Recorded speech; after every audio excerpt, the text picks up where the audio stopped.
윤태곤의 눈. 자, 처음 듣는 BG가 들어왔습니다. 자, 윤태곤의 눈, 윤태곤 의제와 전략그룹 더모아의 정치 분석실장 나와 계십니다. 안녕하세요. 네, 안녕하세요. 오늘 얘기는 좀 복잡한 얘기인데요. 네. 자, 민주노총 위원장 구속과 관련해가지고 갈등이 점점 심해지고 있습니다. 민주노총이 지금 내달 18일에 총파업을 예고해 놓고 있어요. 애초에 지금 문제가 됐던 것은 탄력 근로제 확대를 된다 안 된다. 최저임금 올해는 동결 혹은 아주 소폭 인상 이렇게 예고해 놓고 있지 않습니까? 네.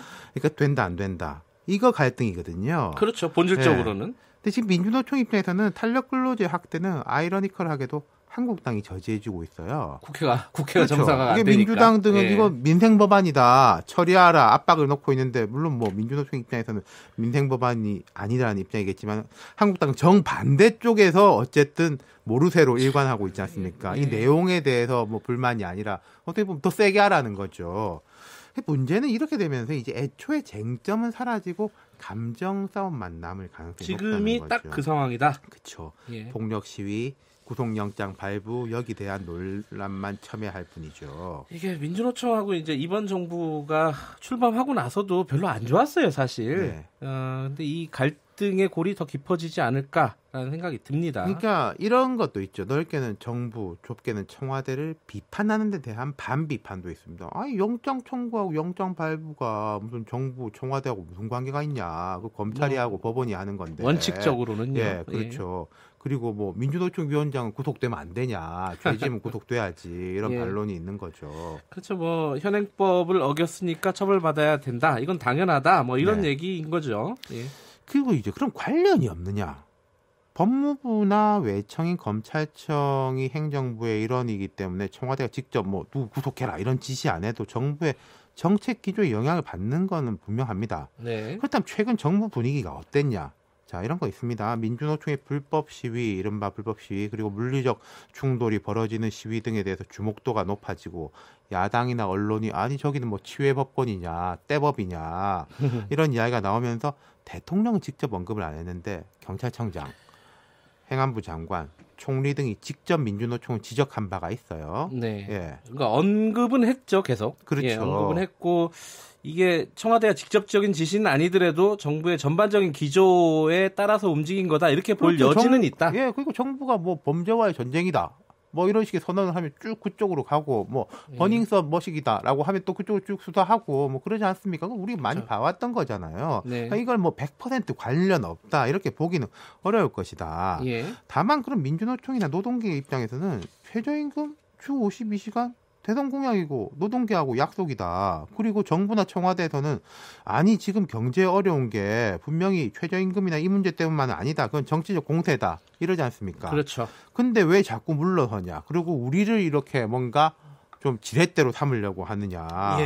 또 박근혜 정부 때는 같은 내용 아니 더 강한 내용으로 투쟁할 때 박수치고 응원하던 지금 민주당 같은 경우에 그랬는데 내용은 똑같은데 자기들이 입장이 달렸다고 표변하는 거 아니냐 이런 섭섭함이 있고 반면 여권에서는 우리는 이명박 박근혜 정부 똑같이 생각하냐. 우리가 처음에 비정규직의 정규직화 문제 최저임금의 급속한 인상 같은 거 부담을 무릅쓰고 많이 하지 않았냐. 이런 데 들어가면 좀 감정적 충돌도 벌어지는 거거든요. 근데 그게 이제 봉합이 되는 게 아니라 시간이 가면 갈수록 지금 점점 벌어지고 있다는 게 문제 아니겠습니까? 그럴 가능성이 더 높다는 게 문제예요. 지금 택시와 공유자동차 문제 같은 거 그렇죠. 또 이제 현대중공업의 대우조선해양 인수 문제로 해서 이제 울산 쪽은 되게 이제 난리거든요.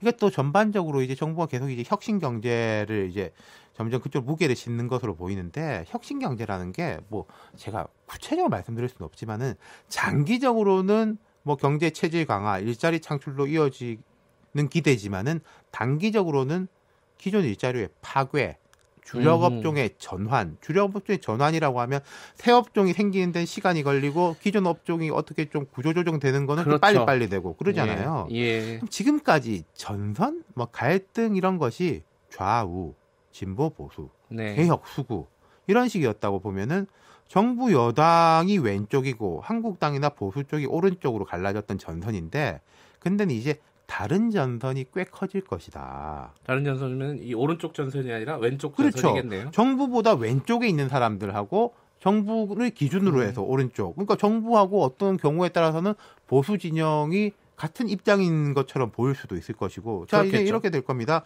정부보다 더 오른쪽에 있는 쪽에서는 왜 그거밖에 못하냐? 더 세게 해라. 네. 원리 원칙대로 해라. 이렇게 압박을 가할 것이고. 정부 왼쪽에서는 정부도 저쪽하고 편먹으니까 우리한테 남은 건 투쟁밖에 없다. 예. 이렇게 강경하게 돌아설 가능성이 있는 거. 또 다른 양상들도 있어요. 어떤 거죠?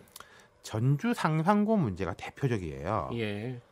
자사고 등 이제 특목고를 줄이는 것은 현 정부 공약이기도 했고 진보 교육감들의 공약이기도 했습니다. 근데 상산고 같은 경우에는 뭐 잣대가 너무 무리했다. 다른 지역은 70점인데 여기만 자의적으로 80점으로 해놓았다. 그런 측면이 좀 있더라고요. 예, 이런 예. 지적이 많거든요.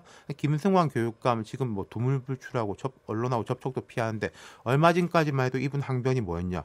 뭐 문제냐? 대통령 공약인데. 자, 이거 어떻게 해야 되니까 이런 여러 가지 그러니까 이게 구속영장하고 청와대는 무슨 상관이냐는 프레임하고 유사합니다만 이거 예. 교육청에서 알아서 하는 건 아니냐인데 하지만 정치적 책임과 부담이 그 교육청에서 그쳐지지 않을 거라는 거예요. 네. 최근에 청와대 고위 관계자가 이건 문제 있다. 교육부에서 부동의할 가능성이 높다. 이렇게 말하니까 물론 뒤에 청와대 대변인 2초 남았습니다. 예. 오늘 여기까지 듣겠습니다. 정리를